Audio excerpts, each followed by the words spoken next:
చెప్పలేదు కదా మీలాగా. ఎందుకు సినిమా నాశనం చేస్తున్నావు అంటున్నా. ఓ రకంగా ఉంది, అంత హెవీ కాదు, average movie. But plus points వచ్చేసి విలన్ ఎప్పుడైతే ఎంట్రీ ఉంటుందో అప్పటి నుంచి కొద్దిగా ఎంగేజింగ్ ఉంటుంది. ఇంకో ప్లస్ పాయింట్ ఏంటంటే బ్యాక్గ్రౌండ్ మ్యూజిక్ చాలా బాగుంటుంది. ఆ బ్యాక్గ్రౌండ్ మ్యూజిక్ అయితే కీరవాణి గారు అయితే దుమ్ములు ఎట్టినారు. అల్ల నరేష్ యాక్టింగ్ కానీ చాలా సూపర్ అనిపించింది నాకు. ఇవే 3 ప్లస్ పాయింట్లు అనిపించినవి. ఇంకోటి ఏంటంటే చైన్ సీన్, ఇంటర్వెల్ బ్యాంక్ ముందర చైన్ సీన్ బాగుంటుంది. హీరోయిన్ థియేటర్ చేసినప్పుడు అల్ల నరేష్ కామెడీ సీను అంటే పెళ్ళైన తర్వాత ఉంటుంది, అప్పుడు మంచి కామెడీతో అయితే నడిపిస్తారు. ఇంకా ఫైట్స్ పరంగా ఇంకా వేరే స్టోరీ కొద్దిగా రొటీన్గానే అనిపించినది. కాకపోతే మలయాళం మీద యాక్షన్ దించేసింటే చాలా బాగుంటుంది, మంచిగా ఫ్యామిలీ ఆడియన్స్కి బాగా కనెక్ట్ అవుతుందని నా ఒపీనియన్.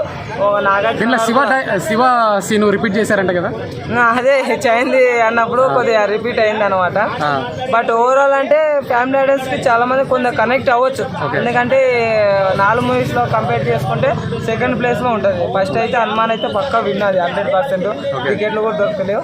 సెకండ్ మాత్రం నా సామ్యంగా, థర్డ్ మాత్రం గుంటూరు కారం, ఫోర్త్ మాత్రం నా సైందు. దీంట్లో నీకు నచ్చని సీన్స్ ఏంటి, నచ్చిన సీన్స్ ఏంటి? నచ్చని సీన్ ఏంటంటే మన్మథ రాజరాగా చూపించడము. ఇంకోటి ఏంటంటే అల్ల నరేష్ ఉన్నప్పుడు కొద్దిగా ఎమోషన్స్ బాగా పండించింటే బాగుండేదని నా ఒపీనియన్. అంతే. అల్ల నరేష్ చాలా బాగా చేసిన. నా ప్లస్ పాయింట్ ఏంటంటే సినిమా చాలా వరకు నచ్చిన అల్ల నరేష్ వల్లనే చాలా బాగా నచ్చుతుంది. కొద్దిగా ఎలివేషన్ పరంగా కూడా నాగార్జున గారికి ఎక్కువ ఇచ్చి మంచిగా చేసింటే చాలా బాగుంది. ఏంటంటే చెప్తున్నా కదా, బట్ ఆ ఒక పిల్లని కంపేర్ అని కాదు, కొద్దిగా ఇంకా ఇప్పుడు ఎలాగైతే ఆ సినిమా హిట్ అయిందో దాన్ని తీసుకొని ఇంకా మంచి ఎంగేజింగ్గా తీస్తే చాలా బాగుంటుందని. ఎందుకంటే కొన్ని చేంజెస్ చేసి దాంట్లో ఏ మైనస్ ఉండదు. ఇప్పుడు ఒక సినిమా ఉంటుంది అనుకున్నా, దాంట్లో మైనస్ ఉంటుంది, అది హిట్ అయింది, దాంట్లో మైనస్ తీసేసి ప్లస్లో వేసి పెట్టేసి కొడితే ఎక్కడికో వెళ్ళిపోతుంది. ఎందుకంటే మన భాష లేనప్పుడు మనకి వెళ్ళి విడుదల చేస్తే కూడా చాలా మంది చూస్తారు. హీరోయిన్ హైలైట్ చేయడం జరిగింది. సో దీంట్లో పర్ఫార్మెన్స్ ఎట్లుంది? హీరోయిన్ బాగుంది, మంచిగానే ఉంది ఆమె యాక్టింగ్. కానీ అంటే ఇంకా కంపేర్ వద్దులే, బాగానే ఉంది, పర్లేదు.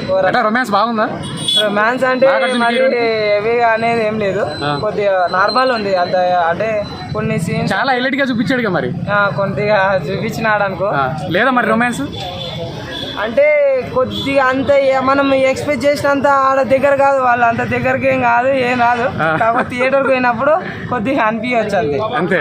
చచ్చిపోయినప్పుడు ఏ విధంగా అప్పుడు ఎమోషన్ అయింది, కానీ అప్పుడు నాగార్జున గారు కొద్దిగా సీన్ పండించింటే బాగుండేది. ఆడ ఎక్స్ప్రెషన్ కొద్దిగా చేంజ్ చేసి బాధ ఎమోషన్ చాలా బాగా పెట్టింటే బాగుండే.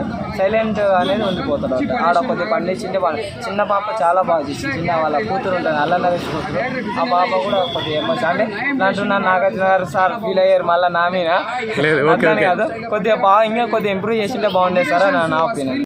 చాలా బాగా ఈ సినిమాలో 2 ప్లేయర్ నాగార్జున అల్ల నరేష్ ఇద్దరితో బాగా ఊపు వచ్చింది. థర్డ్ వచ్చి మన హీరోయిన్. అంటే ఇందులో క్యారెక్టర్ తీసుకుంటే మనకు హీరోయిన్ చూస్తే మనకు మానటిలాగా గుర్తొస్తుంది. మళ్ళీ సావిత్రి మాట హీరోయిన్ ఎలా ఉందో ఆ హీరోయిన్ చూస్తే నాకు అలా అనిపిస్తుంది. ఆమె కూడా నెక్స్ట్ ఫ్యూచర్ ఉంది అనుకోవచ్చు. రాజస్థాన్ హీరో చేస్తుంది కదా, ఇప్పుడు ఇల్లు క్యారెక్టర్ చేస్తుంది అంటే మ్యాన్స్ ఏదేమన్నా అంటే ఇల్లు ఒక క్యారెక్టర్ తగ్గట్టు ఒక తమ్ముడు క్యారెక్టర్ లెక్క చేస్తాడైనా, ఒక గెస్ట్ లేక వచ్చి పోయినట్టు ఉంటాడు.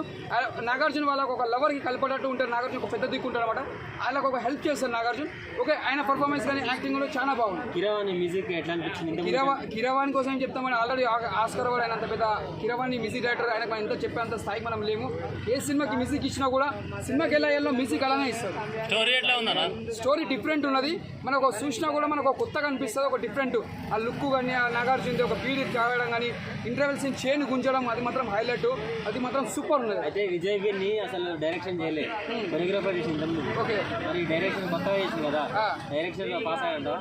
ఎందుకు పాస్ కావాలన్నా, మనం అలాంటి ఎంకరేజ్ చేయాలి. అంత మంచి సినిమా నాగార్జున పెట్టి సినిమా తీసి ఇంత మంచి సక్సెస్ఫుల్ తీసిందంటే ఆయనకు ఫ్యూచర్ ఉంది కాబట్టి, నాగార్జున ఆయనకి ఛాయిస్ ఇచ్చింది కాబట్టి ఇలా అలాంటి సినిమా బ్లాక్ బస్టర్ ఒపీనియన్. స్టోరీలో కొత్తగా ఏమనిపించింది మీకు? కొత్తగా అంటే ఇప్పుడు అల్లనేష్ కొత్తగా తీసుకుని అలా రాష్ట్రం తీసుకొని అల్లనేష్ తీసుకొని వీళ్ళని పెట్టి కొత్తగా తీసిన సినిమా. ఎట్లుంది భయ హీరోయిన్ రొమాన్స్ ఎట్లుంది? హీరోయిన్ ఇట్లా ఎత్తుకొని వస్తుంది, ఆ సీన్ మాత్రం హైలైట్ ఉందండి. మనం ఒక ఖుషి సినిమాలో పవన్ కళ్యాణ్ భూమికి ఒక సీన్ ఎలా ఉంటుందో చూస్తుంటే ఒక యూత్ కనెక్ట్ ఎట్లయితుందో, ఇలా నాగార్జున హీరోయిన్ చూసినప్పుడల్లా ఇక్కడ పోయి నీళ్ళు పోస్తుంటాడు, మళ్ళీ హీరోయిన్ చూసుకోవడం, నాగార్జున చూడడం, ఆ సీను ప్రతి సీన్ మనకు చూడడం ఒక అట్రాక్ట్గా అనిపిస్తుంది. కామెడీ ఉందా సినిమా? కామెడీ ఉంది, ఒక యాక్షన్ ఉంది, ప్రతి సీన్ ఎంజాయ్ చేయాలి. సంక్రాంతి విన్నర్ ఎవరు అన్న ఒకటే చెప్తున్నా, జై హనుమాన్ ఫస్ట్, సెకండ్ ప్లేస్ వచ్చి నా సామిరంగా, థర్డ్ ప్లేస్ వచ్చి విక్టరీ వెంకటేష్, సైండ్ కారం ఎటుపోయింది కారం మాత్రం చల్లుకోవాలి అక్కడికి తీసుకొని పోయిందంటే సినిమాలో దమ్ము లేదన్నా, స్టోరీ లేదు. అంటే త్రివిక్రమ్ అంటే ఒక అతడు సినిమా ఎంత ఎక్స్పెక్టేషన్ అనుకోవచ్చా భయ్యా? దిల్ రాజు గారు ప్రొడ్యూస్ చేశారు కదా గుంటూరు గారు. దిల్ రాజు ప్రొడ్యూసర్ చేసిండు, అది పక్క పెట్టేసి ప్రొడ్యూసర్ ఎవరైనా చేస్తారు, చేసిండు ఓకే చేసిండు ప్రొడ్యూసర్, నువ్వు కూడా చేయొచ్చు. సినిమాలో స్టోరీ దమ్ము ఉంటే దిల్ రాజు కూడా ఏం చేయలేదు, స్టోరీ బాగుంటే ఆయన కూడా డబ్బులు వస్తాయి. కార్తికేయ 2 కూడా థియేటర్ లో సరిగ్గా ఇవ్వలేదు. ఓకే, సో అప్పుడు కూడా ఆయనది సినిమా ఒకటి ఇదైపోయింది. ఓకే, ఇప్పుడు కూడా హనుమంత్కి ఇవ్వలేదు. ఓకే, అది గుంటూరు గారం కూడా పోయిందన్న. దాని మీద మీ ఒపీనియన్? అంటే ఒకటే చెప్తున్నాను, ఇక్కడ ఏంటంటే సినిమాలన్నీ ఒకసారి రావడం వల్ల అందరు చూడాలి. ఇప్పుడు అన్ని సినిమాలు ఫ్యాన్స్ చూడాలి కాబట్టి ఇప్పుడు దిల్ రాజు కూడా ఏం చేయలేకపోతారు. అందరు సినిమాలు ఆడాలనే కూడా అయినా కూడా వేరే ఛాన్స్ ఇచ్చిండు. అంటే ఒకరికి ఛాన్స్ ఇస్తేనే కదా వేరే ఇప్పుడు నాగార్జున ఫ్యాన్స్ చూసారు, ఇప్పుడు వెంకటేష్ ఫ్యాన్స్ చూసారు, ఇప్పుడు ఒక్కొక్కరిది అట్లా అంటే ఇంకా కిర్రకన్నా పండగకి నాగార్జున సినిమా ఎటువంటి ఆలోచన లేకుండా వల్గారిటీ లేకుండా హ్యాపీగా సినిమా చూసుకోవచ్చు, ఎంజాయ్ చేయొచ్చు.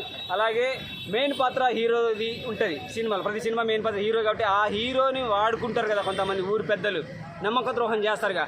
ఆ నమ్మక ద్రోహం చేసే పాత్రలో నాగార్జున గారిని ఏ విధంగా నమ్మకద్రోహం చేయాలో ఆ విధంగా నమ్మకద్రోహం చేస్తూ నాజర్ గారు కరెక్ట్ పర్ఫెక్ట్గా నటించారు. అటువంటి వాళ్ళు అయితేనే సెట్ అవుతారనే ఫీలింగ్ కలిగింది.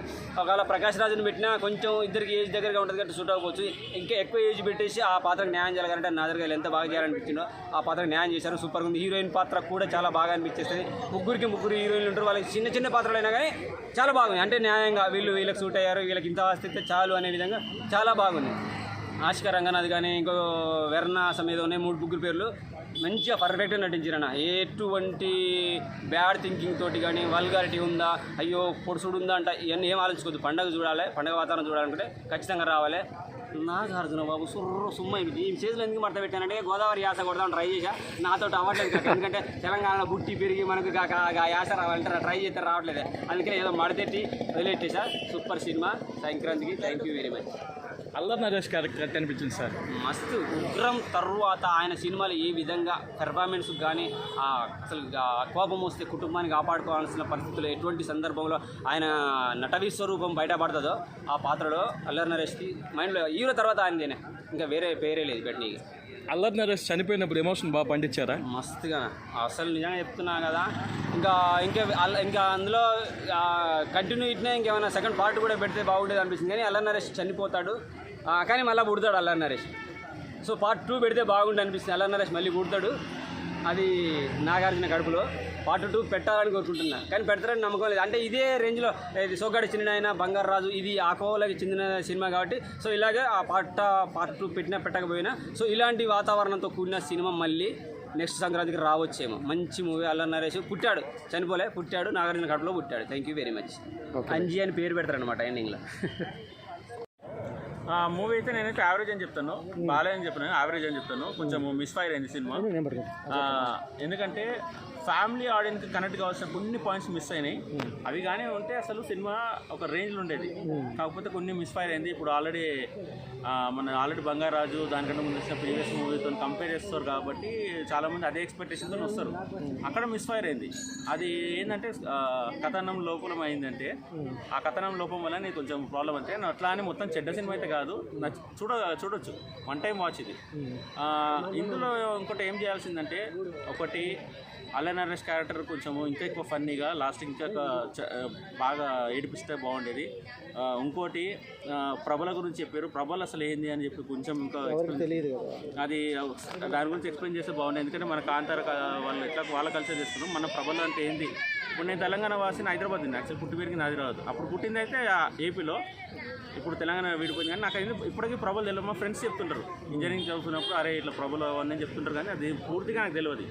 అలాంటివి చెప్తే కూడా నా అలాంటి వాళ్ళకి తెలుస్తుంది ప్రభలు అంటే ఏంది, అసలు ఎందుకు చేస్తారు. నరేష్ గారి యాక్టింగ్ నరేష్ గారి యాక్టింగ్ బాగుంది. నరేష్ గారి యాక్టింగ్ ఏం చెప్పలేము మనం. ఇప్పుడు రాజధాని హీరో వచ్చింది కదా, ఇట్లాంటివి చేస్తే ఆయనకి ఫ్యూచర్ ఉంటుంది. హీరో ఇప్పుడు ఉంటుంది, ఫ్యూచర్ ఉంటుంది. ఇప్పుడు ఏంటంటే ఎప్పుడు కానీ ఒక హీరో అనేది ఏంటంటే ఫస్ట్ ఎలివేషన్ టైప్లో, తర్వాత అంతా అతను యాక్టరే. హీరోయిన్ కూడా ఏంటంటే ఫస్ట్ ఒక ఫ్యాన్ బేస్ వచ్చేంత వరకు హీరోనే, తర్వాత యాక్టర్. ఇద్దరు హీరోయిన్లు ఎలా చేసినా ఇలా హీరోలు కాదు, యాక్టర్ అని చెప్పుకోవాలి, ముగ్గురు యాక్టర్స్ అని చెప్పుకోవాలి.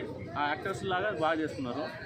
నాగార్జున అయితే మెయిన్ ఇంపార్టెంట్. హీరోయిన్స్ ముగ్గురికి అయితే ముగ్గురికి బాగానే ఉంది. కాకపోతే రాజస్థాన్ క్యారెక్టర్లో కూడా కొంచెం అది కూడా ఒక ఫ్లాస్ ఉంది. అంటే వాళ్ళది కూడా ఒక రొమాంటిక్ కొంచెం ఇంకా తీసుకొస్తే బాగుంటుంది. యాక్చువల్లీ ఏంటంటే నా మెయిన్ ఇందులో సోల్ ఏంటంటే మలయాళంతో కంపేర్ చేస్తే సోల్ చేసిందంటే వీళ్ళిద్దరి మధ్యలో విడిపోయింది, వీళ్ళిద్దరి మధ్యలో బాండింగ్ది అంతా కొంచెం ఎక్కువ చూపితే అందులో ఏంటంటే ఇంకా ఫ్రెండ్షిప్ బాగా చూపెడతారు. వాళ్ళ ముగ్గురు మధ్యలో ఫ్రెండ్షిప్ బాగా చూపెడతారు. కథలో కొత్త ఏము సృష్టించిండు, కొత్తదనం ఏముంది కథలో కొత్తదనం ఏంది, నార్మల్ కథనం అంతా కొత్తగా ఏముంటుంది, ఏదైనా నార్మల్ కథనే. కాకపోతే ఏంటంటే ఇప్పుడు ఏ సినిమా ఇండస్ట్రీ అయినా ఇప్పుడు ఎవరైనా ఆడియన్స్ కానీ వచ్చినప్పుడు నాకు కొత్త కథ ఉందా లేదా పాత కథ అని చూడడం. నాకు 1,00,000 నెత్తిలో తిరుగుతున్నాయి, దిమాగ్ ఖరాబ్ అయింది, నాకు దిమాగ్ మొత్తం కూల్ చేయని చెప్పి వచ్చి థియేటర్లు కూర్చుంటాడు. ఆడ కూడా వచ్చినా కూడా నీకున్న సమస్యల కంటే ఇవే సమస్యలు ఇంకెక్కువ క్రియేట్ చేస్తే వాడు వెళ్ళిపోతాడు, ఫ్లాప్ అని చెప్తాడు, నాకు నచ్చలేదని చెప్పి వెళ్ళిపోతాడు. ఇప్పుడు విజయ్ బిన్ని కొరియోగ్రాఫర్ కాదు, విజయ్ బిన్ని కొరియోగ్రాఫర్ మెచ్చుకోవాలి. డైరెక్టర్గా సక్సెస్ అయినట్టు దీని మూవీ టేకింగ్.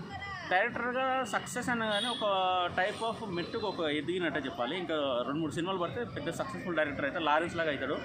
లారెన్స్ గారు ఏంటంటే యాక్షన్ తర్వాత ఇట్లా హారర్ తీసుకున్నట్టు ఈయన ఫ్యామిలీకి సెట్ అవుతారు, బాగా ఫ్యామిలీ తీయగలుగుతారు. ఇంకొంచెం 2-3 సినిమాలు తీస్తే ఫ్యామిలీ డైరెక్టర్ లాగా బాగా సెట్ అవుతారు. కొరియోగ్రాఫర్ది మెచ్చుకోవాలి ఏంటంటే ప్రతి ఒక్క సాంగ్ కలర్ఫుల్ ఉంది, కొరియోగ్రాఫింగ్ బాగుంది, కొన్ని సీన్లు కూడా కొరియోగ్రాఫింగ్లో ఉంది. డాన్స్కి కొరియోగ్రాఫిక్ డిఫరెంట్ అంటే డాన్స్ అంటే స్టెప్ వేయడం, కొరియోగ్రఫీ అంటే ఆ డాన్స్కి స్టెప్కు తగ్గట్టు ప్రాంప్ట్ పెట్టడము, దానికి బ్యాక్గ్రౌండ్ లెవెల్ డ్రెస్సింగ్ వేయడము, తర్వాత కలరింగ్ ఎట్లా ఎఫెక్ట్ చేయడము, అన్నీ ప్రతి ఒక్కటి ఇన్వాల్వ్ అవుతాయి అనమాట. ఆ సెట్స్ వాడడం కానీ అన్ని ప్రతిదీ కలర్ఫుల్గా ఉంది. ఇప్పుడు ఎత్తుకోలుతా పిల్లని కూడా ఒక లావిషింగ్ కలర్ఫుల్గా సాంగ్స్ బీజిఎం అదే ఎలా ఉంది, సాంగ్స్ బాగుంది, సాంగ్ బాగుంది, బీజిఎం బాగుంది. ఇంకోటి ఏంటంటే ఇందులో ఇంకో మళ్ళీ డ్రాబ్యాక్ ఏమనిపిస్తుంది అంటే హీరో హీరోయిన్ మధ్యలో కలిసినప్పుడల్లా ఒక లవ్ సాంగ్ ఒకటి బ్యాక్గ్రౌండ్లోకి వెళ్ళి వస్తుంది. అది బ్యాక్గ్రౌండ్ సాంగ్ ఇంకొంచెం ఇంకా ఎక్కువ ఎలివేషన్ పెట్టి ఇంకెక్కువ పెడుతుంటే ఓ బేబీ మనం బేబీ సాంగ్లో ఎలా ఉంది ఆ పాట అలా బాగా క్లిక్ అయ్యేది, మా ప్రజలు కూడా బాగా కనెక్ట్ అయ్యేది. అది ఒక్కటి కూడా కొంచెం మైనస్, ఆ సాంగ్ కొంచెం ఇంకా ఎక్కువ తీసుకొస్తుంది కదా. ఇద్దరి మధ్యలో లవ్ ఎఫెక్షన్ కూడా చాలామంది కనెక్ట్ అవుతుంది. కొంచెం మిస్ఫైర్ అయింది, మిస్ఫైర్ వల్ల ఇది టాప్ 2 అంటే టాప్. నాగార్జున గారు బాక్స్ ఆఫీస్ వద్ద కలెక్షన్లో ఇది నా సామిరంగా ఉంటుంది అన్నారు, దాని గురించి ఏదండి వాళ్ళ